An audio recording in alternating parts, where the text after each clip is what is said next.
Peace and Black Power, family. Peace and Black Power. It's the Prince of Pan-Africanism, Dr.Umar, Ifatunde. I'm live and direct in Brooklyn.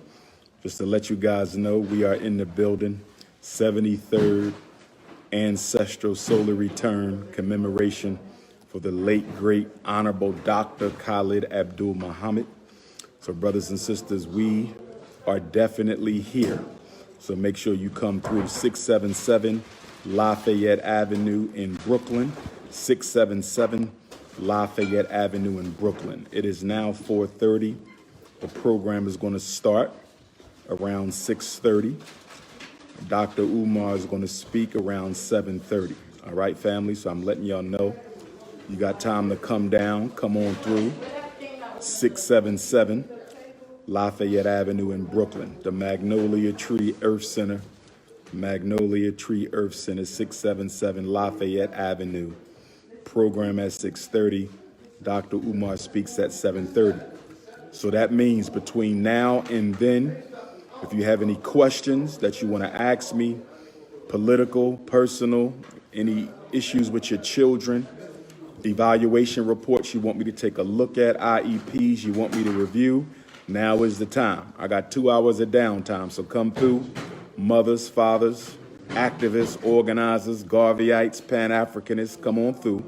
But for the next two hours, I'm open. All right, I'm not doing no interviews. Don't come here looking for no interview, because half y'all looking for an interview never donated to FDMG. Damn with them interviews. I said if you have questions, I will answer your questions. Serious questions, because I have 2 hours. So come on through Brooklyn right now, and you can meet me one-on-one, small group, whatever you do. Come holler at the Prince, 677 Magnolia. Once again, program at 6:30. I'll speak at 7. You can also come and get your book signed. Black Parent Advocate is in the house. Okay, Black Parent Advocate, The Art of War for Dealing with America's Public and Charter Schools is in the house. So if you don't have a copy and you need a copy, all right, come on through. We here. All right, come on through. We here. All right, announcements. So we here celebrating Dr. Khallid Abdul Muhammad's 73rd solar return. Okay, that's today. He's the focus. Friday, Dr. King's birthday. I will be in Charleston, South Carolina this Friday, January 15th. We will be in Goose Creek at the Diamond Cuts Barber Lounge in Goose Creek. Diamond Cuts Barber Lounge in Goose Creek, 2 to 8 this Friday. Black Parent Advocate book release. And then Macon, Georgia, Saturday, January 16th, the very next day, at the Homeland Village Cultural Center in Macon, Georgia. So that's Friday and Saturday, Dirty South, doubleheader, South Carolina and Georgia. All right, Newport News in Richmond. I ain't been to Newport News since 2014, 2013. I ain't been to Richmond in a minute as well, brothers and sisters. So I'm coming back. Hampton Roads area will be in Newport News on Saturday, February the 13th. Newport News, I will be speaking. They have enough space for me to speak. So at 2 o'clock, I will be speaking in Newport News.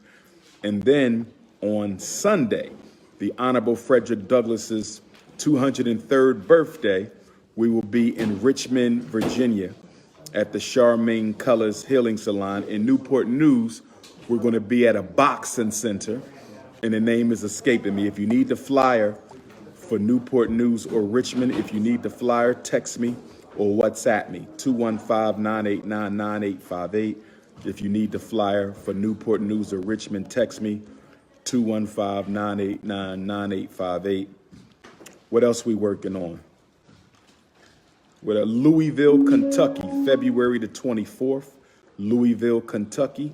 We're working on Louisville, Kentucky for Wednesday, I think that is, February the 24th. Oakland, California, last day of Black History Month. That's Sunday, February the 28th, Oakland, California. We trying to make that happen. Oakland, I ain't been there since 6 years overdue. Okay, Newport News, I'm like 7, 8 years overdue. All right, we working on Pittsburgh, Pennsylvania and Harrisburg, Pennsylvania. We also got a spot in Sioux Falls. Is that North Dakota, South Dakota? Sioux Falls. North Dakota, South Dakota, Sioux Falls. Anybody know? We got a spot in Sioux Falls. I don't know if that's North Dakota, South. I think it's South Dakota. We got a spot in Sioux Falls. We're going to do Sioux Falls and Des Moines, Iowa together. We're going to do Sioux Falls, North or South Dakota, and Des Moines, Iowa. We're going to do them together. The date coming soon. Camden, New Jersey. We're going to be at the La Unique Bookstore in Camden. We already did North Jersey. Now we're going to do South Jersey at the La Unique Bookstore in South Jersey, right over the bridge from Philly. So Philly, y'all going to have to come across the bridge to Jersey. We're working on the college tour, working on the Africa trip, working on the FDMG building. God willing, we'll be ready for the summer for that first annual Unapologetically African Family First Festival. All right. Also, I'm looking for spaces to hold my class. Okay, Ifatunde University is going to be doing a series of crash courses. The Ifatunde University is going to be doing a series of crash courses, 8-hour seminars, crash course, 1 day, all day, 8-hour seminar. You feel me? 9, 10, 11, 12, 1, 2, 3, 4, 5, 6, 8 to 6, hour for registration and an hour for lunch. Lunch will be provided. If you got a space that can sit 50 brothers and sisters with COVID, social distancing, if you have a space that you own, storefront, massage parlor, church, activity center, if it can fit 50 people with social distancing, get in contact with me, all right? So we can schedule one of the Ifatunde University crash courses. The crash courses will go from 8 a.m. until 6 p.m. An hour is added in there for lunch and an hour for registration, right? So you got an hour for registration and breakfast from 8 to 9, and you got an hour for lunch from about 12 to 1. So we're going to be doing crash courses on such topics as Pan-Africanism, the first 100 years, Pan-Africanism, the second 100 years, Pan-Africanism, the third 100 years. We're going to do the history of the LBGT assault on the black community. Can't wait to do that. We got to clear up a lot of the misconceptions about that movement, which was financed by the government. We got to talk about, we're going to do feminism. We're going to do the special ed process. We're going to do Black America since Dr. King. I think I'm going to break that up into 2 parts because Dr. King been murdered. This April will be, 08 was 50 years. So, wait a minute, 68. So, 78, 88, 98, 08, 18 was 50 years. So this is 53 years since Dr. King was murdered, 53 years. So I think I'm gonna do the first 26 years after Dr. King, and then the second 26 years after Dr. King. That's gonna be a very important Ifatunde University crash course. That's going to be a very important Ifatunde University crash course because I want to show you how we got to where we got. I'm going to show you how. And one of the biggest reasons why we got to where we got is we took our foot off the gas. We stopped organizing. We stopped protesting. We stopped putting pressure on the white power structure. And the reason we did that is because the white power structure gave us a brand new post-Dr. King Coon Illuminati. A Negro aristocracy was created by the American power structure. And that Negro aristocracy, a bunch of Negroes with titles without power, that Negro aristocracy that the white man gave us after they killed Dr. King, a bunch of Negroes with titles without any power, but they were able to garner the confidence and the faith of black people. So one of the reasons we stopped protesting is because we had faith in the post-Dr. King bourgeoisie to deliver us some tangible resources and opportunities. The gatekeepers. And the irony of the post-Dr. King gatekeepers is the fact that it was Dr. W.E.B. Du Bois, a pan-Africanist, but a Garvey hater nonetheless. He is the one who gave birth to the notion of the talented 10th. But the talented 10th never really took form during Du Bois' life the way that it would do after his death. And of course, Du Bois passed away, I think, in the early 70s, right? So he would have been around right after the Dr. King assassination, but he would not participate in the post-Dr. King talented 10th. And now we can look 53 years later after the post-Dr. King talented 10th, and we can say to ourselves that that was nothing but a setup for a sellout. I'm going to say it again. The post-Dr. King talented 10th, okay, was nothing but a setup for a sell. But we celebrating Dr. Khallid Abdul Muhammad 73rd Earth Day of what I would call one of our most unapologetically African organizers and leaders of the modern era.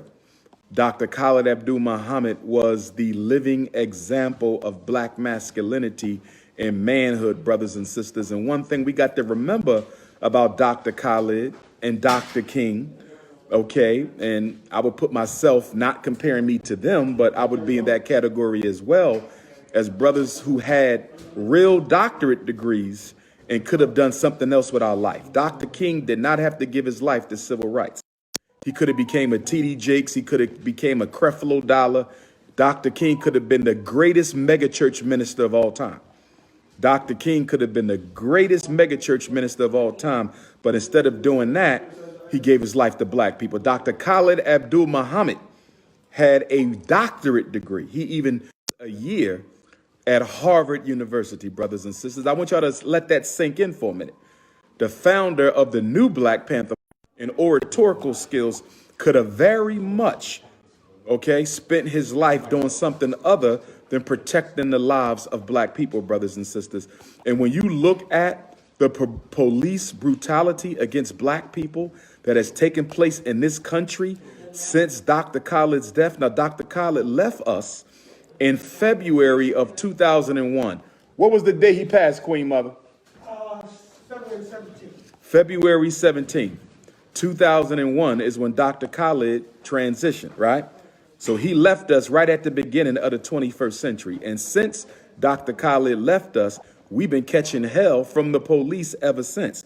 Not to say it wasn't a problem before, but while Dr. Khallid was on post, brothers and sisters, the new Black Panther Party would show up anywhere to defend the life of black people. Y'all remember when Dr. Khallid showed up in Jasper, Texas with the James Byrd situation, brothers and sisters. Remember that? When James Byrd, a black man, got a ride home from some of his white friends. We got to talk about that. White friend. What is a white friend? Somebody got to explain this concept of black people having white friends. So James Byrd got into a pickup truck with some white friends of his, and instead of being friendly, they became devilly, and they drugged that brother to his death. His body parts was found all along that highway. His head came off his body, legs came off his body, arms came off his body, and the only black leader in America, who decided to go down to Jasper, Texas, and personally, not send no representative. Dr. Khallid didn't send no representative. He went to Jasper, Texas himself, brothers and sisters, with the new Black Panther Party to find out exactly what was going on and why is it that an American town is letting white folk drag black people to their deaths, brothers and sisters. Dr. Khallid did that. It reminds me of the late, great Medgar Evers. Y'all remember him? NAACP activist out of Jackson, Mississippi, one of our great black leaders who was often overlooked. Okay, he must be mentioned. We must remember Medgar Evers. Just like Dr. Khallid was the only black leader to go and investigate the Jasper, Texas lynching of James Byrd, Medgar Evers was the only black leader to go down into the dungeons of Mississippi to investigate the lynching of Emmett Till. That's right, brothers and sisters. None of your other black leaders went down there to investigate the death of Emmett Till. Only Medgar Evers did that. None of your leaders went down there to investigate the lynching of James Byrd in Jasper, Texas. Only Dr. Khalid Abdul Muhammad did that, brothers and sisters. So that's why Dr. Umar felt it was necessary and important for me to come here in Brooklyn today to have had the youth in their day. Dr. Khalid had the youth, okay? Dr. Khalid had the youth. He had the Million Youth March right here in New York City that the European power structure tried to sabotage, but it still went on. Okay, and speaking of Dr. Khalid, in the spirit of Dr. Khalid, given the fact that I'll be in Charleston, South Carolina Friday, I must bring up my brother, who was a successor to Dr. Khalid, the late Hashim Nzinga.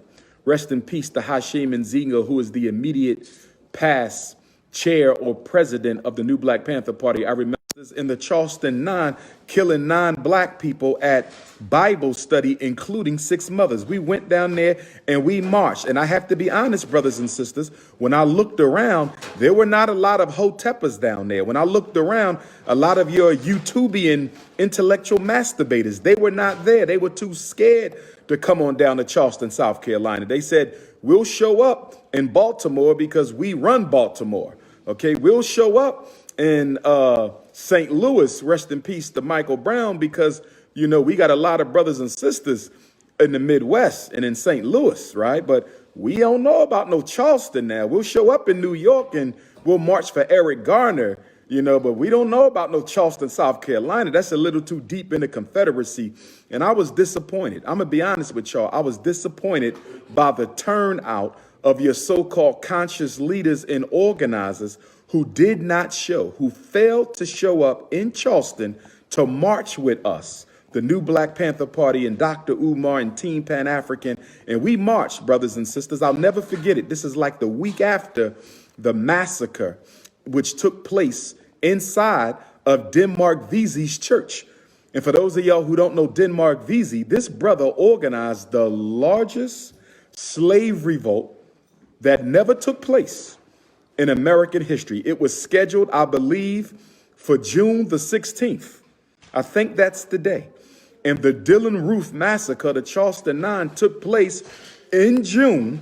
And I don't know if it was the 16th, but it took place during the same week as the planned Denmark Vesey slave revolt, brothers and sisters. So that murder of our non-African brothers and sisters, which included 6 mothers, had a symbolic meaning behind it. They planned it, and I don't think Dillon Roof acted alone. Dillon Roof did not act alone. You're not going to convince me, nobody can convince me, that that boy acted alone. He was sent in to do that. And they did it during the anniversary week, okay, of the great Denmark Vesey slave revolt, because they wanted to send a message to black people. I said they wanted to send a message to black people, brothers and sisters. And so anyway, as I'm marching with my brother Hashim Nzinga and the other members of the new Black Panther Party, we're marching and we come up to the church that Denmark Vesey belonged to. Denmark Vesey belonged to the church where the Charleston 9 massacre of June 2015 take place. And as we marching in solidarity in Charleston, South Carolina 6 years ago, the week after the Dillon Roof massacre, we look at the church, and standing outside of the church, which is one of the oldest black churches in America, standing outside the church was Negroes and Caucasians, right? We're used to seeing that because we love white folks, so that didn't necessarily throw me off. But what threw me off is as we were shouting Black Power with our red, black, and green flags in the air, the flag of the most honorable Marcus Garvey, greatest black leader of the 20th century and greatest black organizer in modern history, we marching. We're not disrespecting nobody.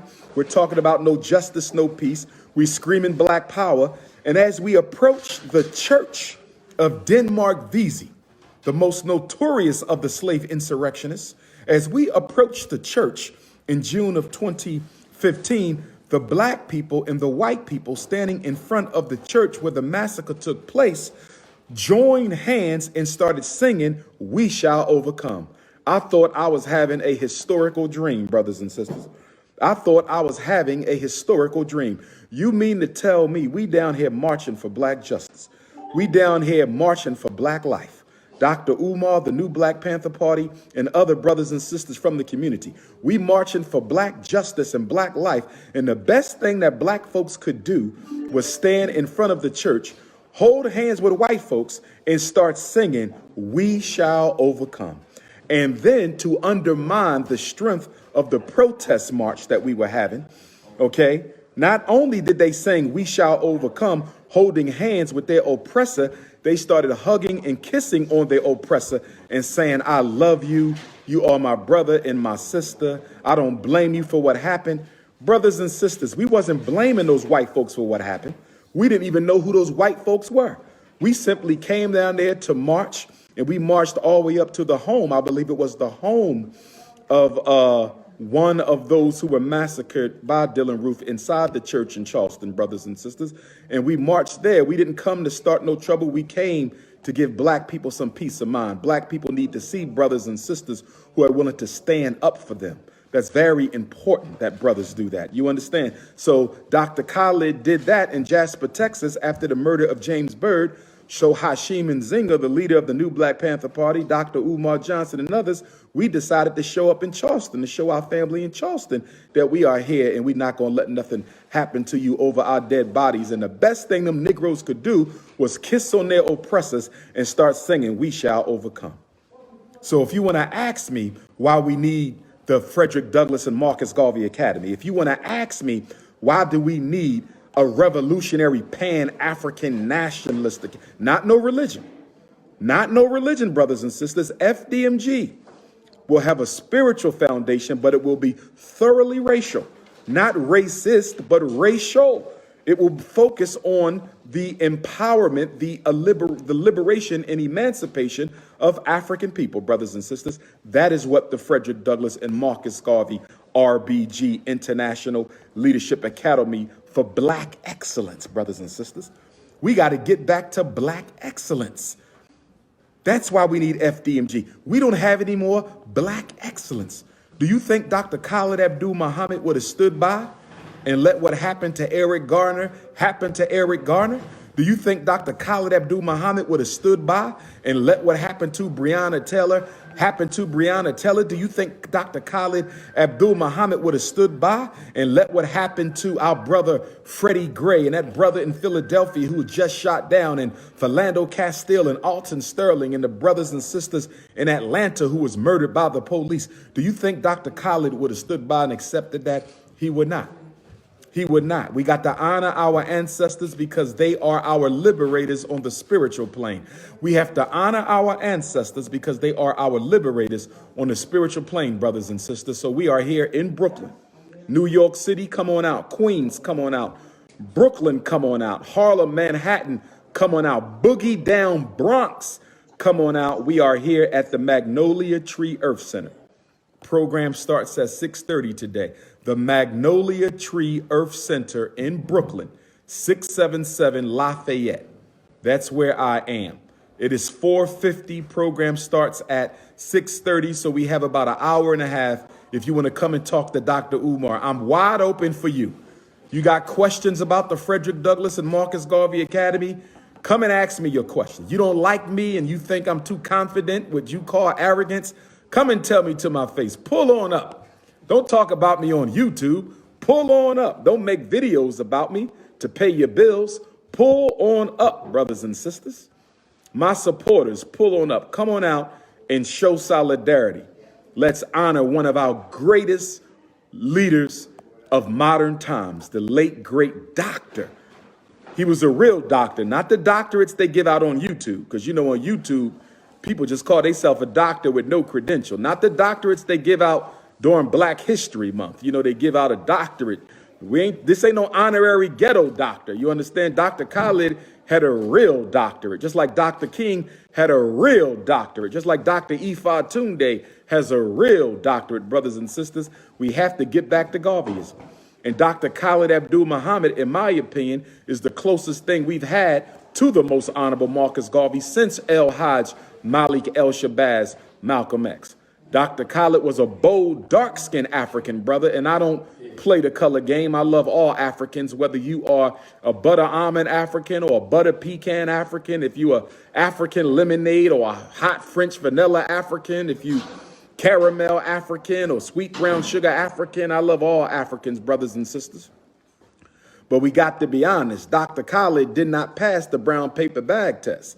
And if we go back through black history since the end of slavery until today, 99% of all black leaders, to be a leader, you have to pass the brown paper bag test. I'm not introducing light skin supremacy. I'm exposing light skin supremacy. I'm not introducing light skin supremacy, brothers and sisters. I'm exposing light skin supremacy. Let us be honest. 99% of all black leaders in America since the end of slavery have had to pass the brown paper bag test. It doesn't take anything from them. Malcolm passed the brown paper bag test, and that takes nothing away from El Hajj. Dr. King passed the brown paper bag test, and that takes nothing away from Dr. King.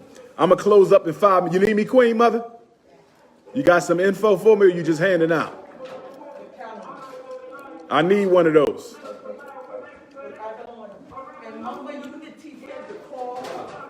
Who was that? Mama Eva, you met me before. Do you have my mother, excuse me, do you have my number, Queen Mother? No. Can you write it down? You got a cell phone on you? I'll get used to the technology. I'll get it. Okay, Mama. So yes, y'all hear the voice of Dr. Khallid Abdul Muhammad playing in the background, so I'm going to get ready to wrap up and soak up some of his wisdom to make sure I do him justice when I speak here tonight at 7:30 here in Brooklyn tonight on the 73rd solar return anniversary date of the late, great Dr. Khallid Abdul Muhammad. So come on out, New York City. Come on out, New Jersey. Come on down, Connecticut. Come on up, Pennsylvania. Come on over, brothers and sisters. We're celebrating 73 years of one of the greatest, boldest, blackest leaders we've ever had. Like Mr. Garvey, Khalid was chocolate. He was kissed of the sun. He was of the complexion of the original African ancestors of Nile Valley culture and civilization, brothers and sisters. So I'm going to get ready to wrap up, focus, and meet some people. We got some mothers and fathers here, so I got to do what I do as the leading school psychologist in America for black people. But if you need to reach me, 215-989-9858. Don't call me, text me. I do not return phone calls unless it's important for me.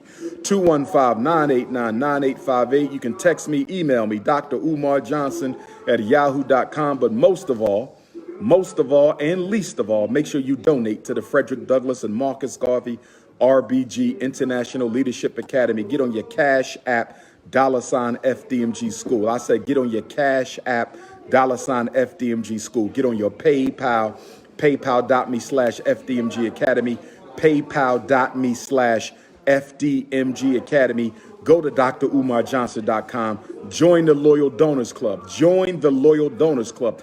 $50 a month for bronze, $100 a month for silver, $250 a month for gold, $500 for diamond, $1,000 for platinum. Where them black businesses at? You should be ashamed of yourself, black businesses, and you ain't signed up for that gold, that diamond, that platinum Loyal Donors Club membership. And then, brothers and sisters, make sure you mail in your donation if you need to the FDMG Academy, P.O. Box 9634, Wilmington, Delaware. Brooklyn, we are here. Come through. Program begins in 90 minutes, 6:30, 73rd anniversary birthday commemoration. Dr. Khallid Abdul Muhammad, hosted by Queen Mother Ya Asantewa, the Prince of Pan-Africanism, will be speaking at 7:30. Charleston, South Carolina, I will see you Friday. In Goose Creek, Georgia, I will see you Saturday in Macon. Newport News, February 13th. Richmond, Virginia, February 14th. Louisville, Kentucky, February the 24th. Oakland, California, the last day of Black History Month, Sunday, February the 28th. It is the Prince of Pan-Africanism, Peace, and Black Power. Especially shout out to the MAP program, Rochester, New York. My brother Kareem is up there in Rochester doing his thing. Support the MAP, training the brothers and sisters, industrial skills that they took away from us in the 60s and gave birth to the mass incarceration and economic castration of black men. Peace and Black Power.